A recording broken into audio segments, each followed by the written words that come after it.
The goal is not about 100% attendance. The goal is about exactly 75.1. If your professor gets mad, let them be mad. Listen to me, LinkedIn is the highest reel of lies and exaggeration. Your friend circle in college can literally dictate your starting salary. You get stuck for 3 hours and feel like an idiot and you close the laptop. If you think your B.Tech degree is going to teach you how to build the next tech empire or even how to pass a modern interview, I hate to break it to you, but you have been sold a 4-year multi-lakh lie. So in the next 20 minutes, I am going to give you the actual survival guide that your professors literally cannot tell you. And if you think the hardest part is just clearing the backlogs, boy, you are in for a shocker at some point in this video. Let's start with day 1. You walk into auditorium and the dean is giving a speech about changing the world. And cut to 3 months later, you are memorizing 8085 microprocessor architecture on a piece of physical paper with a blue pen. That's what happens. But why? Because university syllabus are become ancient artifacts. If you rely only on what's taught in the classroom, you're not preparing for Google or a high-end startup. You're just preparing to time travel, expedition to 1995. So how do you pass the exams without losing your sanity? There is a specific 3-step formula for this and it takes exactly 48 hours before the exam. Every engineer knows that actual learning doesn't happen in the 40 hours lecture week. It happens in the 2 hours before the internal exam by watching YouTube playlists. Experience, your professor don't want you to know how predictable they are. 80% of your university exam papers are just copy-paste questions from the past 5 years. Do you agree with me?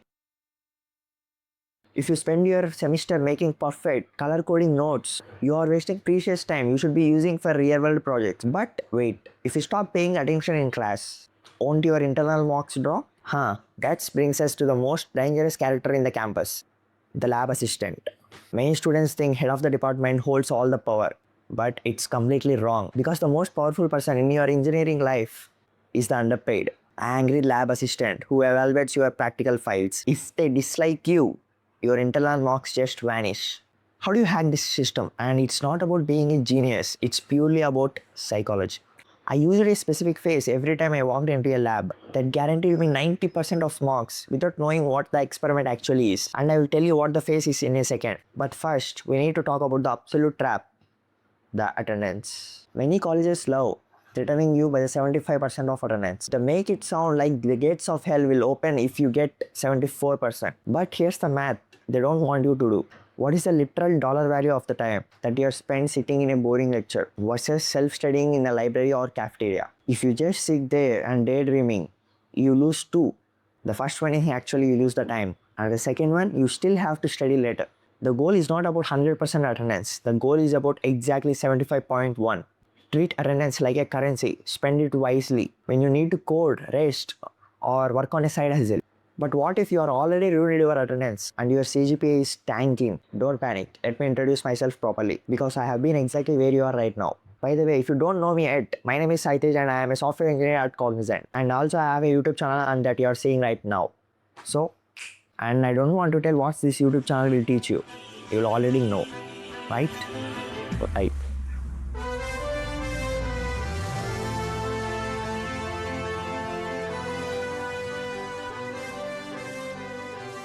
Let's jump into the topic. Let's address the elephant in the room. Does the CGPA actually matter?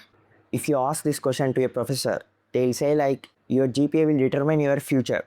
But if you ask the same question a startup founder, they'll say like, degrees don't matter bro, just build projects. In my opinion, both of them are wrong and their advice will leave you unemployed. The truth is your CGPA is a filter, not a golden ticket. A high CGPA gets your resume past the automated HR software robot. But the moment a human interviewer looks at you, they don't care if you score a 9.5 in engineering, chemistry or physics. They just want to know if you can debug a production crash at 2 a.m. But here's the most important thing. You can ask me what is the minimum CGPA sweet spot where you are safe from HR filters but still have time to breathe. Slower than you think. The magic number is generally 7.5 to 8 out of 10. Anything above that is good, but you don't want. If you are burning 20 hours a week to push your CGPA from 8.5 to 9.5, you are actually robbing your future self. Spend that time to build robust skills. But how do you build projects that actually impress companies when your college keeps cloying with schedules with assignments? You cheat the assignment system, not by plagiarizing, but by automating. Let me tell you how I automated the entire semester lab records using a Python script and how you can do something similar. Engineering is about solving problems efficiently, right? Yet colleges force you to write code on a physical paper. It's the ultimate irony. So when you get the assignment, your first instinct shouldn't be opening the notebook. It should be look at the process. Can this be modularized? Can a group of 4 friends split the work where one person writes the basic logic, one documents it, and the other two clone it with the minor variations? If you are doing 100% of your busy work alone, you are not learning discipline. You are just learning how to be a bad machine. Treat your peer group like a software development team. Delegate, cooperate. Which brings us to the next massive realization. Your friend circle in college can literally dictate your starting salary. Just look around your current circle. Are they complaining about faculty every day or spending 6 hours a night playing PUBG and stressing about upcoming unit test? If yes, you are in a danger zone. What I am saying is you don't need friends who are genius. You just need friends who are restless. What if your campus environment feels entirely dead? If that's you, we have to play the off-campus game, and the rules of this role is completely against you. Because when you apply an off-campus role through a standard job portal, your resume goes into a black hole with 50,000 other students, and cold applying is completely dead. The real background is not an application form. It's an open source contribution or an automation tool built to solve the major company's problem. Just imagine sending a message to a manager saying like, hey, I noticed your app's login flow has a slight latency issue. So I built a small automation script to test the edge cases for you. Here's the fix. Do you think they care about your college title? 0%. But to do that, you need to know what to build. And that brings us to the terrifying mark I warned you about, the on-campus placement illusion. Welcome to the mark. Here is a bitter pill. On-campus placements from vast recruiters. They came in day one of placement season. Hire 500 of students and hand out a beautiful offer letter with a salary package that barely covers rent in a metropolitan city. And after joining the job, they put you on your bench for 9 months, doing zero actual development work. Your skills rust, your enthusiasm dies, and you become a corporate zombie before you turn 23. If you want to avoid this fate, you have to start building your talent track in your second and third year. But how do you find the time when you are overwhelmed with the exam? Use the technique of Lever's matrix. The Lever's matrix is simple. Just categorize your college events, lecture, and submission into 2 categories: high leverage and low leverage. High leverage, final year project, end semester exams, networking with alumni. Low leverage, college cultural committees, daily ungradable homework, guest lectures by people who haven't worked in the industry for 20 years. And of course, you need to learn the art of saying no gracefully. Become a ghost for low leverage events. If your professor gets mad, let them be mad.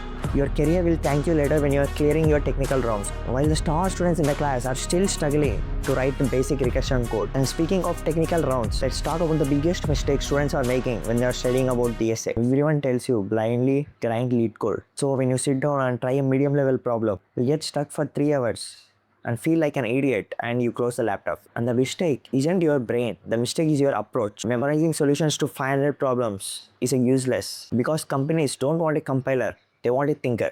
If you can't explain the things, you lose. And let's fast forward to the final year project. Most students do one of 2 things. They buy a pre-made project from a local vendor for a few thousand rupees, or they build a generic e-commerce clone or library management system that the external examiner have seen 400 times that week. If you do this, you are throwing away the single biggest talking point on your resume.